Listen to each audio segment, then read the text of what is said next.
thank you, and good afternoon. I want to add my compliments to the Middle East Institute for organizing such an interesting and excellent conference, and also compliment those of you in the hall for being here for the last panel of the day. I'm afraid I'm going to add a bit to the pessimism that you've heard from my colleagues. The subject is reevaluating U.S. policy. We've had a need for reevaluation for some time in a war that's now gone on for 9 years. The administration already last year had a review and then a re-review, and the re-review, culminating in that West Point speech that Caroline mentioned, resulted in a policy that was to a large extent a political compromise that included both a surge of troops and a start date for a withdrawal, a start date which is only 8 months away from right now. The most important issue for any further review, we're going to have another one next month, but not the only thing, is the pace and length of that withdrawal that is supposed to start next July. Is it going to be minimal or just cosmetic, or is it going to be something more substantial? Some of the main issues involved here were addressed in an unofficial report by a group of people billing themselves the Afghanistan Study Group. I've been involved in that, and like other people who have been involved, no one of us totally agrees with excuse me, everything in the report. But if you want to read the report, it's at afghanistanstudygroup.org. I agree with most of the things that are in there. We need to get away from what's been a narrow focus, not on what my colleagues have talked about, but in the larger discourse about Afghanistan, a narrow focus on how is the counterinsurgency doing, although those are very important questions for the reasons you've just heard. We need instead to address the more fundamental question of why we are doing a counterinsurgency at all in Afghanistan, and whether the costs of continuing on the current course are worth whatever benefit the U.S. is receiving. And I dare say much of the public discourse out there has simply lost sight of that. The counterinsurgency, with the goals of defeating the Afghan Taliban and stabilizing Afghanistan, has come to be treated as a kind of end in itself. It's not an end in itself. It's a means.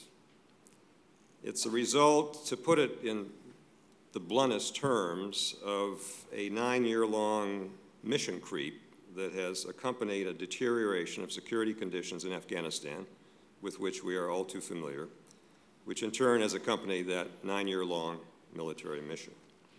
And it represents, in my view, a major displacement from the original justifiable, in my judgment, justifiable reason for a military intervention in 2001, which was to roust al-Qaeda from its then home and to oust from power its then allies in the Taliban. There's a disconnect between our fundamental stated purpose of protecting Americans from terrorism and the actual operational objectives of nation building and defeating the Afghan Taliban. The conflict in Afghanistan gets commonly perceived as a struggle between the Karzai government on the one hand and an insurgent Taliban movement allied with international terrorists. Well, in fact, it's a civil war that's very complicated over how power will be shared in Afghanistan, with complicated lines of contention that run along ethnic, sectarian, urban, rural, and other lines. A U.S. military victory over the Taliban is not a key to protecting Americans from international terrorism. And this gets into some issues that were raised in the earlier panel this morning about dealing with non-state actors. The Taliban do not constitute an international terrorist group. The Taliban represent a rural insurgency that is interested in the political and social makeup and order in Afghanistan. It's interested in the U.S. only insofar as the U.S. gets in the way of its designs for ordering Afghanistan. Al-Qaeda is barely in Afghanistan at all, as was noted earlier, and as David Kilcullen pointed out this morning, if bin Laden and his leadership team were given the opportunity to return to Afghanistan, it's not at all apparent that they would see that as attractive compared to what they have in northwest Pakistan, let alone the larger movement, places like Yemen that we've heard so much about in recent days. Even if it did want to return, it's doubtful that even a victorious Afghan Taliban would want it back, given what happened to the Taliban the last time it hosted the group. You know, back in the 1990s, you didn't have a traditional patron-client relationship between a regime and a group. You had an alliance between the Taliban, which was fighting a civil war, and bin Laden's forces, which provided a lot of aid to the Taliban in fighting that civil war. There was as much giving as there was getting on the al-Qaeda end. Al-Qaeda is not in a position to do that anymore. And even back in the 1990s, when there was this mutual back-scratching and mutual help, there were plenty of signs of friction between these two groups, which, although both undeniably radical Islamists, have much different objectives and intentions and concerns. And even if al-Qaeda or any other terrorist group attempted to establish a presence anything like bin Laden's group had prior to 2001 in Afghanistan, well, our rules of engagement are entirely different. We wouldn't pussyfoot around with a few cruise missile strikes like we did before. We'd bomb the heck out of it. And we know that, and al-Qaeda knows that, and the Taliban know that. And even if some sort of haven were established in Afghanistan, that is simply not one of the more important things that determines the degree of threat that al-Qaeda or any other terrorist group poses to the United States. Most of the preparations for the attacks involved take place elsewhere, including especially here in the West. Now, although for those reasons I think some of the most basic questions in any reevaluation of policy go beyond the course of the counterinsurgency itself, one also has to bear in mind the reasons for what I think are the dim prospects for success. And Stephen and Brian have both covered many of the basics extremely well. I would just note a couple of things to supplement what they said. What is the definition of success? I'm not sure. And the numbers and force ratios required, if you open up somebody's counterinsurgency manual like General Petraeus's, tells you that except for a few places, like Brian mentioned Kandahar, if you applied that to the larger country, we simply do not have and have absolutely no intention of committing the resources for as long as it would take to accomplish a counterinsurgency mission. The effort, moreover, does not have the cooperation of Pakistan, which continues to actually do business with the Afghan Taliban as an instrument of influence and a hedge against events there. And even more important, as Stephen just very forcefully described and discussed, the effort does not have an uncorrupt Afghan government with the potential for obtaining greater legitimacy than it does now. One other thing I would add is another respect besides the ones that Stephen mentioned, in which some of our own efforts, this time on the military side, have a counterproductive aspect.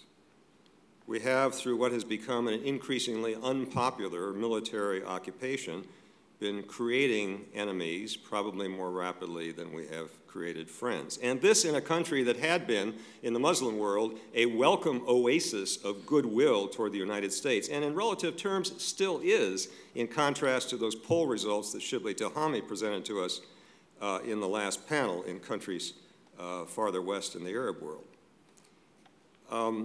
Much of the motivation for Taliban recruits, in addition to all the things Stephen described, has to do with resisting foreign occupation, as strongly suggested by the trajectory in estimates of Taliban strength and how that's correlated with our own presence there.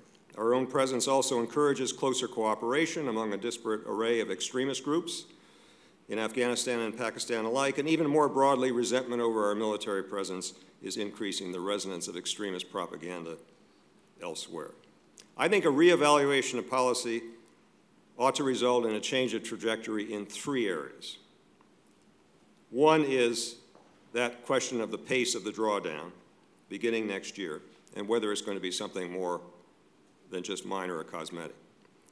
A second area is greater openness to power sharing and political inclusion within Afghanistan through a peace process designed to decentralize power. And here I commend and associate myself with what Brian already mentioned with regard to that subject, both its importance and the length of time it would require. I would just add to what Brian said by noting this topic also came up in one of the panels this morning, in which a lot of cold water was thrown on the idea of negotiations. Well, yeah, there are a lot of doubts out there about what's on the Taliban side and how serious the interest may or may not be. I would just add to this that peace negotiations in general, and I have studied the subject,